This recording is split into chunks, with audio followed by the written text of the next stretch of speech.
BBOR Black Box Online Radio, coming to you from West Virginia at heart and from around the globe. And hello, everybody. Today is Friday, another Cooper Friday. Welcome to the show. How's everybody doing? On Fridays, I talk to you guys about D.B. Cooper, the man responsible for the only unsolved skyjacking in U.S. aviation history. And in this episode, I will be discussing the suspect, Loran Skip Hall.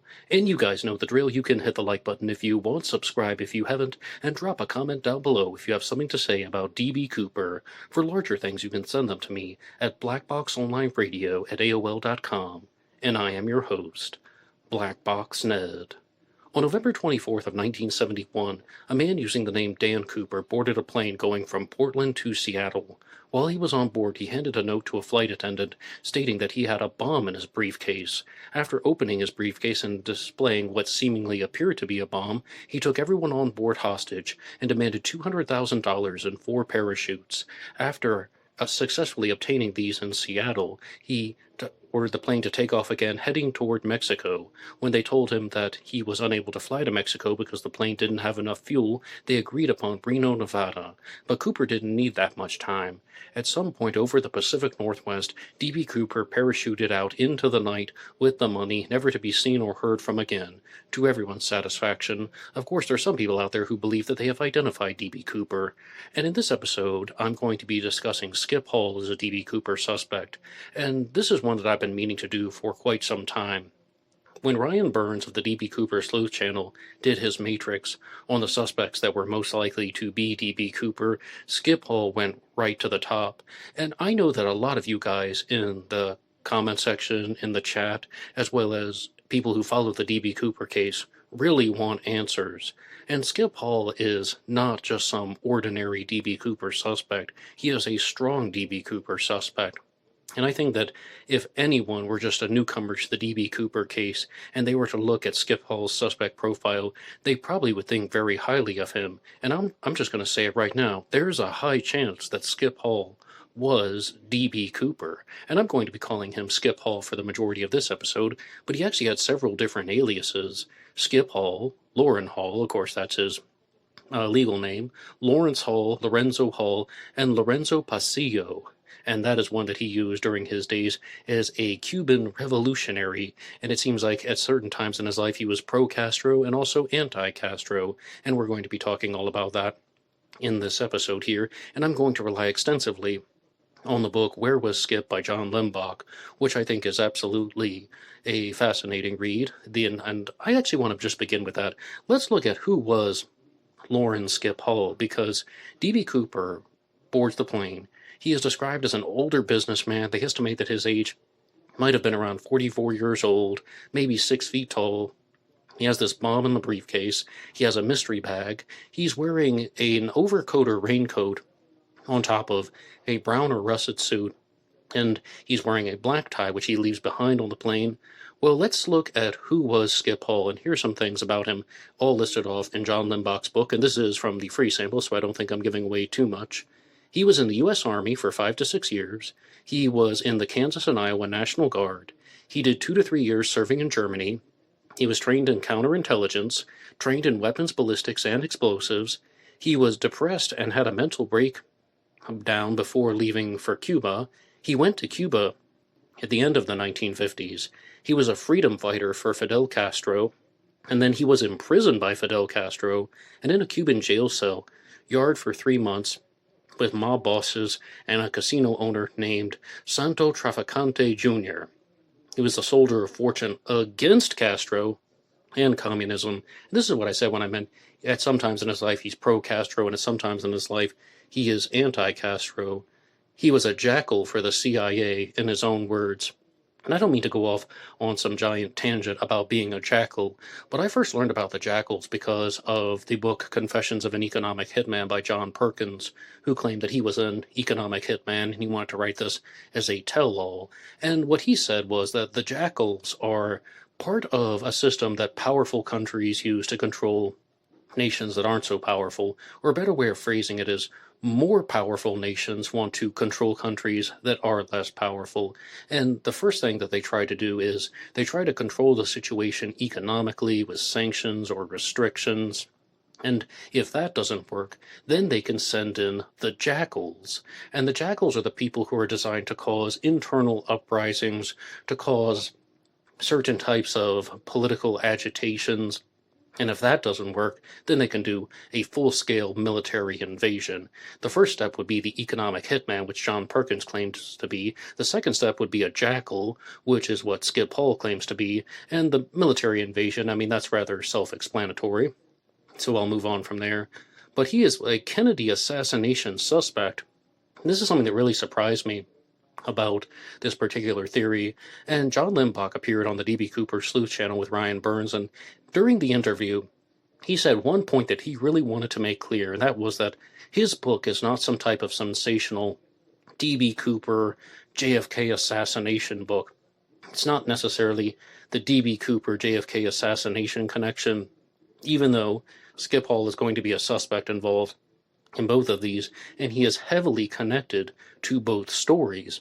But it really seems like this is not exactly what John Limbach wants to focus on, and I don't want to focus on that either, because I think there are just a lot of strong points for Skip Hall being D.B. Cooper, but I have to keep going through this list here.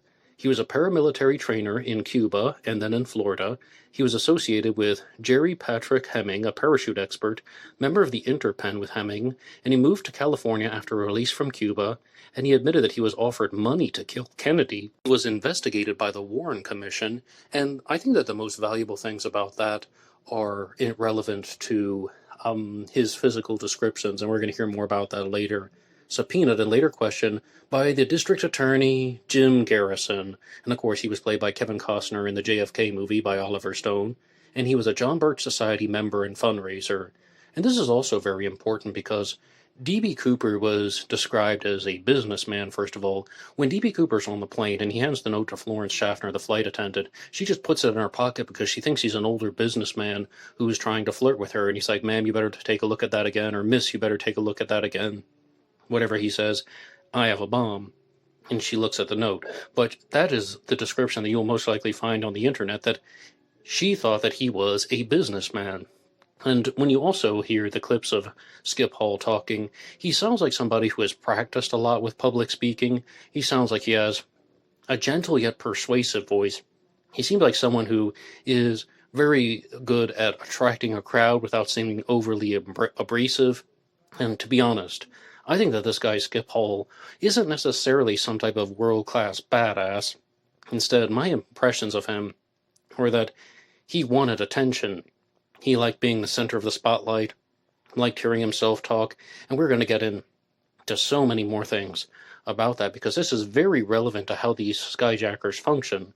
And please stick around to the end of this episode, because I want to tie this into some of the ongoing discussions that I've had about the book The Skyjacker by David G. Hubbard, which is all about the psychological profiling of skyjackers. But we have some other things here. He ran a drug ring out of Kansas, Oklahoma, and Texas in the second half of the 1980s, which, as I understand, was actually methamphetamine, had men called Colonel and Major land helicopters in his yard, per his son's sworn testimony.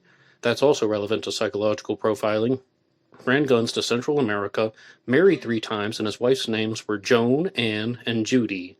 Married to an executive assistant of a Cessna plant planner, Cessna then with the planes, and had 4 children with his first wife. Second wife had 3 grown sons, and his obituary said, "Retired Boeing Wichita Superintendent." He handed rifles from the same Italian armory as Lee Harvey Oswald's rifle to second wife's youngest son to hide for him weeks after Kennedy was killed, and was living in California in the 1960s and 70s with multiple addresses less than an hour away from the Elsinore Jump Center. And I would invite everybody to watch the video on YouTube about the Lake Elsinore ghost and the connections to the D.B. Cooper case. Some other things about Loran Skip Hall is that at the time of the D.B. Cooper skyjacking, he would have been 41 years old, just shy of his 42nd birthday, and he was estimated to have been 5 feet 11 and a half inches tall. And think about what I said at the beginning. Cooper was estimated to have been 44 years old and 6 feet tall. So 41, just shy of 42, and 5 feet 11 and a half inches tall. All of that seems to work out. One of the things that I've noticed about Skip Hall as a D.B. Cooper suspect is he has a very similar appearance to multiple composite sketches. And you don't see that a lot with the other suspects. Normally, a suspect is only going to resemble one composite sketch, but when I'm looking at the different photos of him, one of them very clearly resembles composite A. And some of you might be listening to this program on Black Box Podcast. It is available on iHeartRadio and Spotify, the podcast version. I hope you'll go over to the YouTube version and check it out. But if you want to see the images, but like what I also noticed is with the photo of him that resembles composite A, which is called the Bing sketch, he has one particular detail that I may have not seen in any other D.B. Cooper composite, and that is the extremely narrow nose bridge. It's not just the bone of the nose, it's where the bridge meets the nose bone that's going downward. The first time I saw that, I just thought, that is so bizarre. There's almost something that is inhumanly narrow about D.B. Cooper's nose. But in one particular photo of Skip Hall, I think that that's overly emphasized. But in other photos, I actually think he really resembles composite B, and that's the Cary Grant sketch. And, I mean, this is just my take on the subject, but I'm seeing these strong resemblances, and I'm also seeing someone who would go to the trouble of making a live bomb and put it in the briefcase. As you've already heard multiple times in this episode, he was a trained explosives expert. And one thing that was shared in John Limbach's interview with Ryan Burns is that he was also someone who was a former pilot. And this would show a lot of D.B. Cooper's understanding of aviation. Keep the flap down, fly at 10,000 feet, 200 miles an hour, keep the landing gear down, depressurize the cabin, all of these things that would show that this is someone who has a high understanding of aviation, of airplanes, about how things work. Maybe not completely, because D.B. Cooper ordered the plane to take off with the aft staircase down, and they're like, no, we can't do that. And D.B. Cooper also wanted to fly to Mexico, but they're like, no, we don't have enough fuel, we can't do that. D.B. Cooper had a strong understanding of aviation and airplanes, but not a perfect understanding of aviation and airplanes. Or you might even just use a different term rather than perfect. How about he did not have an extremely advanced understanding of aviation and airplanes? So this is, all of these things are just very, very strong points for Skip Hall having been D.B. Cooper. And one of the other strong suspects out there is an individual named Ted B. Braden, and he is the subject of the book Paratrooper of Fortune by Drew Beeson. You may have heard in John Limbach's book, Skip Hall was referred to as a soldier of fortune. So we have the soldier of fortune versus the paratrooper of fortune, and when it comes to actually identifying D.B. Cooper and looking at who Cooper was, I think that the two suspects that come up in these discussions where sleuths really, really think highly of are Ted Braden and Skip Hall. And I asked Drew Beeson if he would make a comment for Black Box Online Radio because, of course, his suspect is Ted B. Braden, who was an ex-mercenary, also ex-CIA, one of the best skydivers in the world, someone who represented the United States and these in skydiving competitions, and he was part of the Golden Arrows, and there are just so many reasons why Ted Braden could be D.B. Cooper. And these are Drew Beeson's comments, and I quote, I appreciate the work John Limbach has done on Skip Hall, and know that he will continue to do so. Skip Hall is a formidable competition, and I sincerely hope John can take him further, as I have recently done with Ted Braden, with some outside help. I think time will tell which suspect will stand out the most. Even great suspects like Ted Braden, he has the height issue, and Skip Hall, he had epilepsy, have their downsides. I think John and I would agree that we are sticking to our suspects until we get new information pointing against them.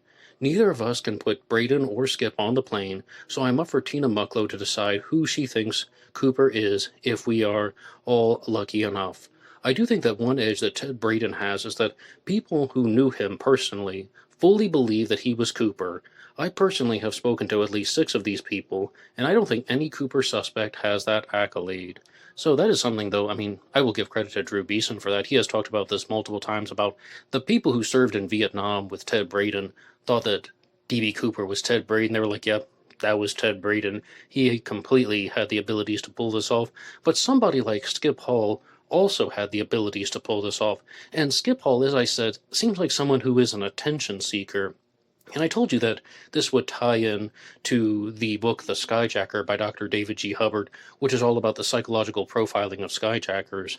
And in the most recent chapter that I was reading, there's this discussion that people are just having on this desire for glory. And much like Skip Hall, there was a case study in The Skyjacker of an individual who's simply given the first name Richard. And this guy, Richard, also ends up in Cuba, like the way many skyjackers do, and he's there to be a revolutionary, to be a Cuban revolutionary. And Skip Hall is experiencing a lot of similar parallels with this guy. But why are these guys doing it? Why, like this book, The Skyjacker, is trying to ask the question, why are people committing these skyjackings? And usually you're going to find, the way that Richard did, is that there is this overwhelming neglect that they experienced in their youth, particularly at the hands of their mother, a mother who's very overbearing and a father who is either present or not involved. And in the case of Richard, his father was just not involved. After a certain point, his mother and father separate. The mother has two kids, and then she ends up moving in with the grandmother and just begins to mistreat Richard. And ultimately gets to the point when he's a teenager, he's kicked out of the house and he's forced to sleep on a type of front porch and just covers himself in rags to fight for the cold.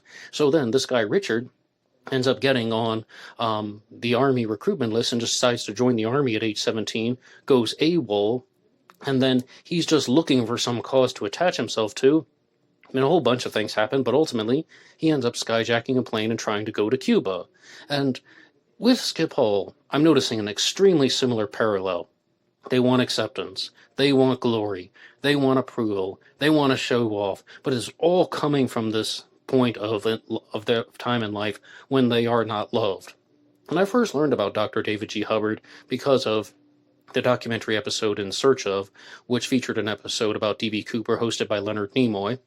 I have a direct response to that here on Black Box Online Radio. But what I was heard about them is that, I mean, they're saying that with the psychological profiling of skyjackers, that these are people are underperformers in life, who are most likely an ex-Vietnam veteran, as well as somebody who was a pilot. Those were three things that Dr. Hubbard shared in the documentary. And it turns out that Skip Hall was not exactly an underperformer in life, but he was an ex-pilot. I think that there's somewhat of a difference between underperformer and the way that Skip Hall is interacting, because he's the type of guy who's giving speeches about being against Fidel Castro, but he's also the type of person who is being interviewed, who has a spotlight on him, who is sharing his opinions. And as I said, it seems like he's practiced public speaking a lot. So I don't necessarily think of him as an underperformer. So I'm about 50-50 on that one. But here are some really interesting things about Skip Hall as a D.B. Cooper suspect. Number one, he had an appearance that could pass for Latin American. Because I told you he used the alias Lorenzo Pasillo, and Lorenzo, of course, Loran is his legal name, so he goes by Lorenzo in Spanish, and then Pasillo is the Spanish word for Hall, so it's like a transposing of Loran Hall to Lorenzo Pasillo, and he was a white Caucasian, but he had the ability to pass for being a Latino. And one thing that's been described about D.B. Cooper is that he had a type of olive skin complexion, or maybe he had a Latin appearance or a Native American appearance, and somebody like Skip Hall fits that point as well.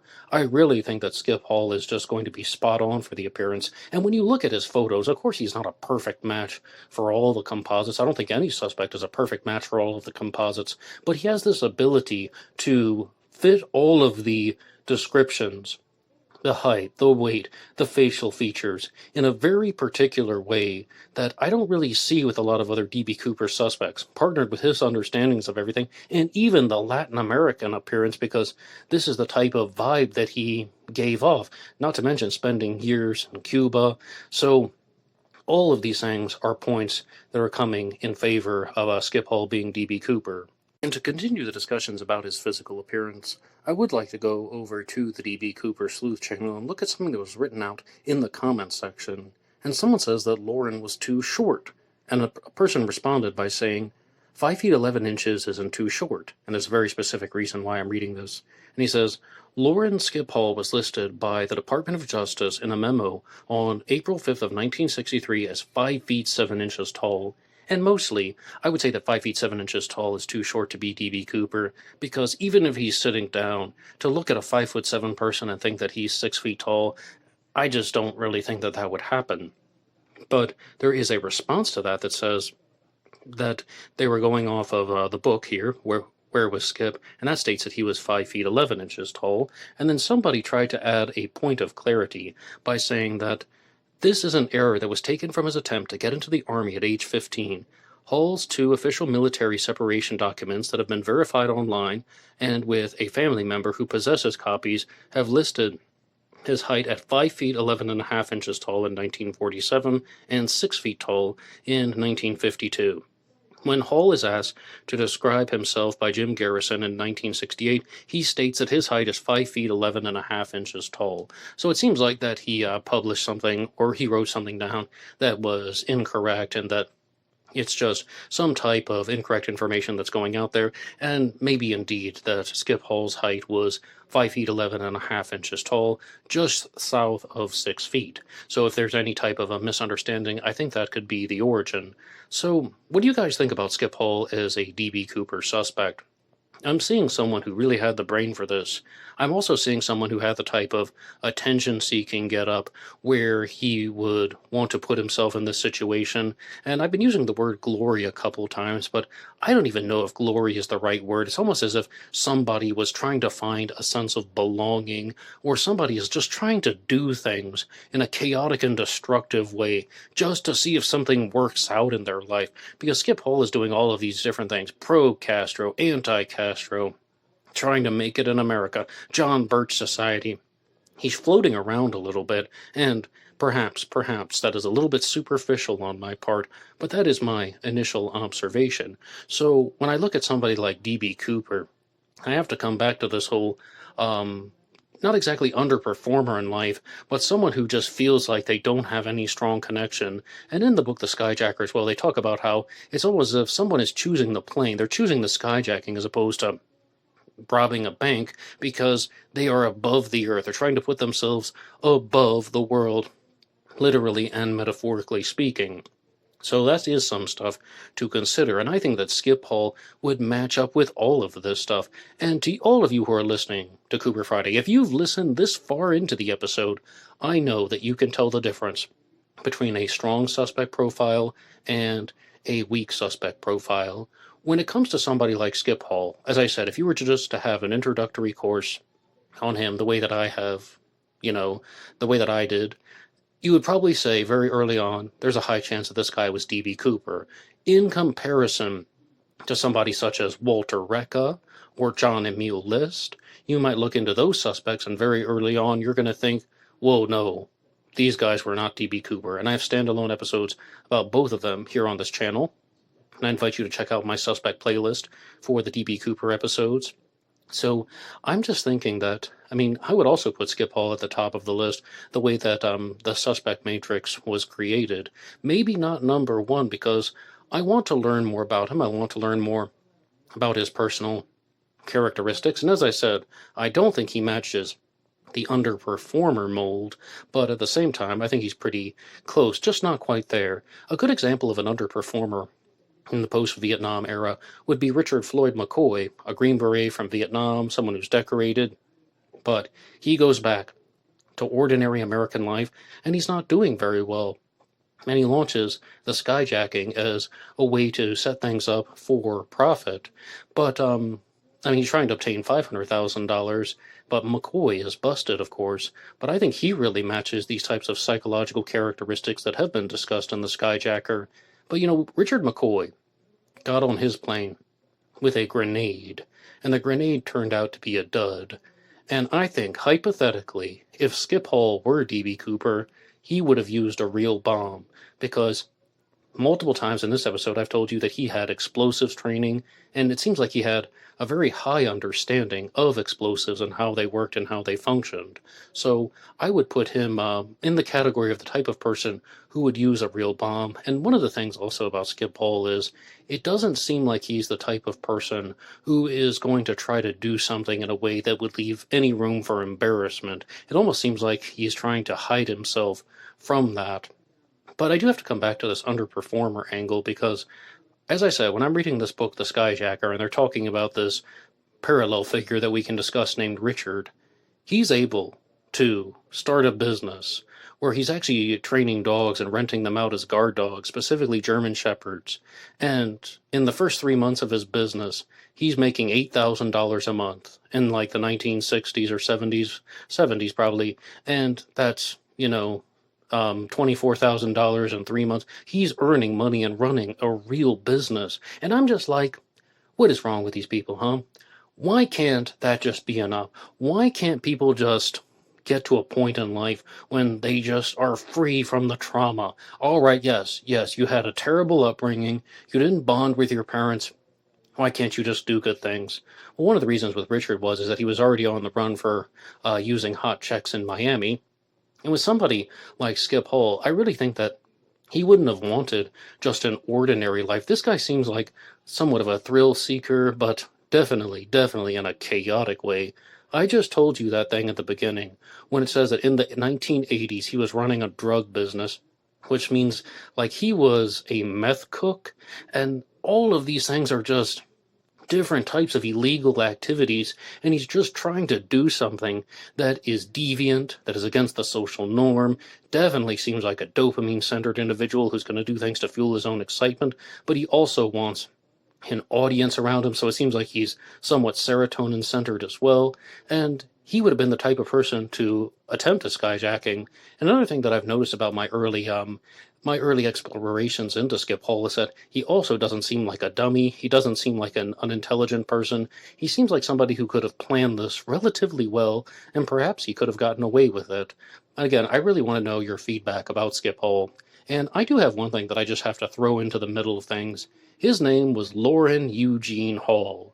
And I don't know what it is, but I've been encountering that horrible name lately. Eugene. And just recently on Black Box Online Radio, I was making some shorts. I release shorts and reels Monday through Friday on Facebook, YouTube, Instagram, and TikTok.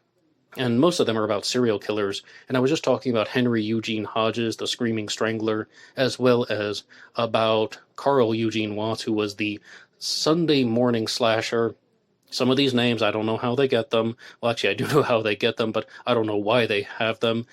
Yeah, that's what they're called. And now Loran Eugene Hall. So lots of people in the true crime world have the middle name Eugene, and they all came at me all at once. I just could not stay silent about that. Totally irrelevant. If you ever listen to this episode a second time, you can skip over that part. But I would just like to conclude with the description of John Limbach's book, Where Was Skip? This is an informative and thrilling guide to the life of JFK assassination suspect and a potential D.B. Cooper person of interest, Loran Skip Hall. The author John Limbach goes back to Hall's birth in 1930 to detail an entire life of covert activity, crime, love affairs, and the conspiracies that surrounded his self-described jackal activity for the CIA until his death in 1995. While never suspected by the FBI for the only unsolved skyjacking in United States history, Limbach paints a picture with facts, circumstances, and profiling that puts Hall right in the center of consideration as to who D.B. Cooper was. Limbach traces Hall's travels from the borders of Germany to the mountains of Cuba, the Florida Keys, Hollywood Boulevard, and indeed to Tacoma, Washington. He provides facts previously not discussed by the public and engages with a man who lived and interacted with Skip in the 1960s to provide a new insight into who Hall was. The author also distills hundreds of pages of testimony from Loran Hall to the House Select Committee on Assassinations, HSCA, his interview with Jim Garrison, the lawyer from JFK, and other files and documents released by the Department of Justice into a digest of notes for the reader. The reader is asked to consider the facts for themselves, and as they are presented, and determine for themselves if Loran Skip Hall should be considered a posthumous POI, for the crime committed by D.B. Cooper. Limbach also believes that there is enough evidence to conclude that Loran Hall was in Dallas, not California, as he testified, on the day that President John F. Kennedy was assassinated. If I can throw in a side note about him telling someone to get rid of the gun at the same time that Kennedy was assassinated, or shortly after the Kennedy assassination, he told somebody to hide the rifle. I don't really think too much of that, because people make stuff up, people tell wild stories, people do things to incriminate themselves. If this were my very first D.B. Cooper episode, I would say, oh my goodness, what is that? That's a really big point. But wait. Sometimes people try to set things up to make it look like they did something when they didn't. And that's the Kennedy assassination, not Cooper. If anything, Skip Hall's a better suspect for Cooper, but these issues here. We have Wolfgang Gossett trying to make these confessions to his sons that he was D.B. Cooper. I've already talked to you about Walter Recca. He has confessed multiple times to being D.B. Cooper, even on tape. And we also have people like Barb Dayton providing detailed explanation as to not only how they committed the Cooper skyjacking, but why they did it. People will set things up to make it look like they're guilty, even when they are not. People will admit to crimes that they committed, even when they didn't do it. And just last week on Black Box Online Radio, I was talking to you about John Mark Carr, a suspect in the JonBenet Ramsey case. Goodness, was that last week? No, that was this week. Sorry, everything seems like a blur sometimes. John Mark Carr was setting this whole ruse up, conversing with a journalism professor and producer in Colorado about how he murdered JonBenet Ramsey. And not exactly that. It's really not exactly like that.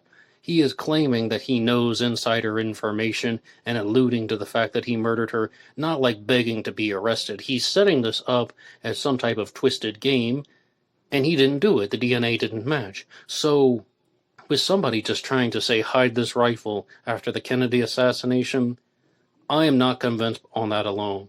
Am I suspicious? Reasonably. In a fair way. But the whole point is, sometimes people try to make it seem like they did things that they did not actually do, even if they are illegal. But I'm hoping to use Cooper Friday as a more dynamic show. I've been talking to you guys a lot about that on Black Box Online Radio, how I want to make these episodes cover different aspects of the D.B. Cooper case. And as you saw, the Skyjacker book was intertwined into this episode. I didn't really mean for that to happen. I wanted to do all the Skip Hall stuff, then tell the story of Richard the Skyjacker, but that got all blended together. But I think it's fine because there are strong parallels between the two. And another dynamic aspect of Cooper Friday that I want to use is the Q&A session. And I wanted to look at some of the comments that you guys have left on previous Cooper Friday episodes and respond to them. And these are from the episode D.B. Cooper, The Disguise, the Bomb, and the Destination. And this is from Great War Walk, who says, Cooper did a round trip from and back to Portland. He jumped near Battleground Orchards, easy jump, bailout parachute, money bag strong, and not very large or heavy. He survived the jump, no doubt. It was McCoy, Rackstraw, or Recca. Okay.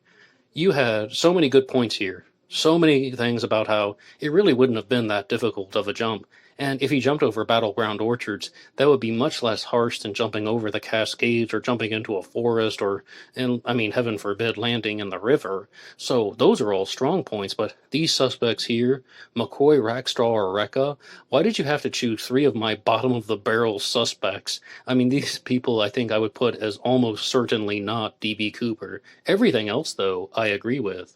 Quentin Broom says, I don't think D.B. Cooper wore a disguise except for the sunglasses, and he may have been from Canada.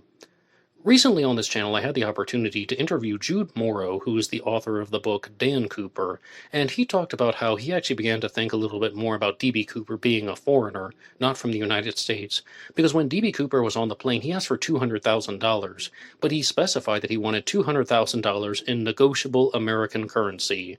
Now, most of you guys know that I am always coming to you from West Virginia at heart, but I am around the globe. I'm actually in the Philippines right now, and just yesterday I went to one of those currency exchange booths, and without even thinking about it, I said, I have some American currency that I would like to exchange. And I said that because I was not in my home country. When you're in an international setting, that's just what tumbles out of your mouth, where As if I had been in the United States, I would have said, I have dollars. But because I'm in a different country, I said American currency. I wasn't even thinking about it. So the Canadian thing gets a little bit more points in my book on that. But absolutely, based on that alone, I can't say that D.B. Cooper was a Canadian, French, or any type of foreigner. But, with some guy like Skip Hall, he did spend a lot of time out of the country. He was in Cuba for a while. Prior to that, he's in Europe. So he could have been exposed to the Dan Cooper comics in Europe even.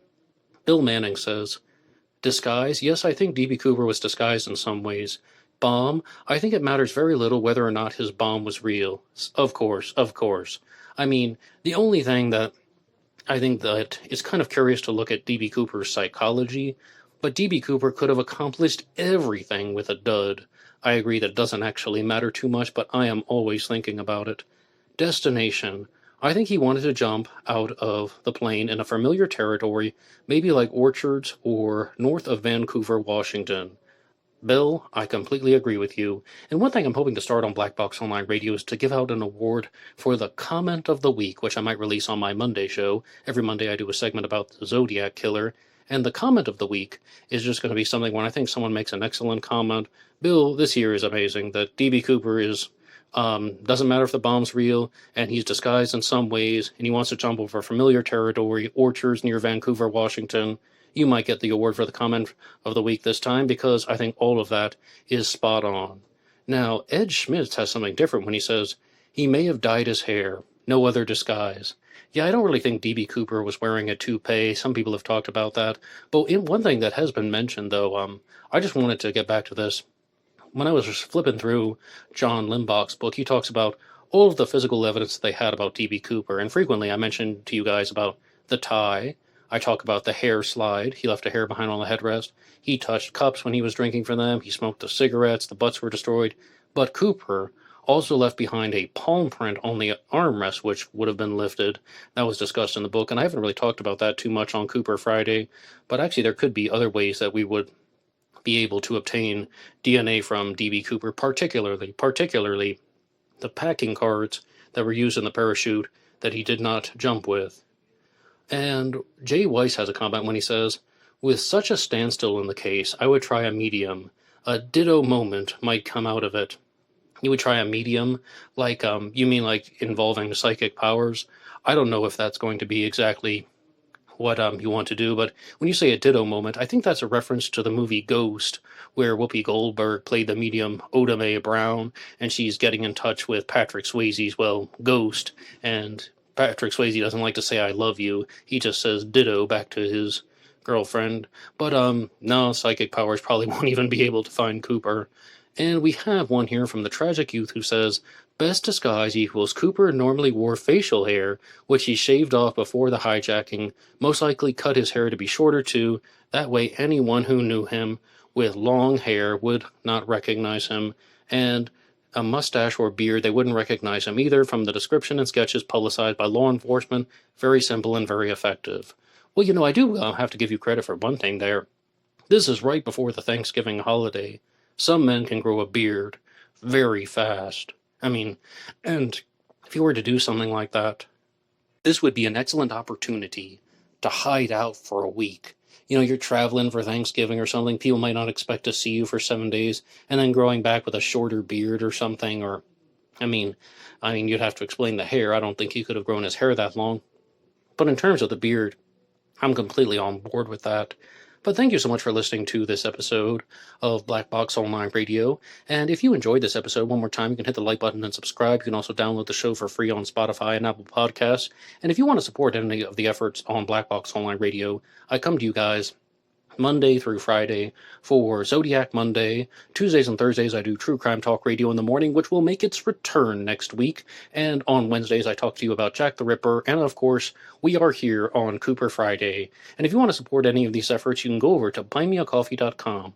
buymeacoffee.com/blackboxned88, and that allows you to make a donation or contribution to help the show. And anybody who makes a donation will get a shout out on Zodiac Monday. And that's all for me now, and I might see you tomorrow for a special bonus episode, because there is a lot of true crime news going on in the world right now. Keep in touch, and until next time.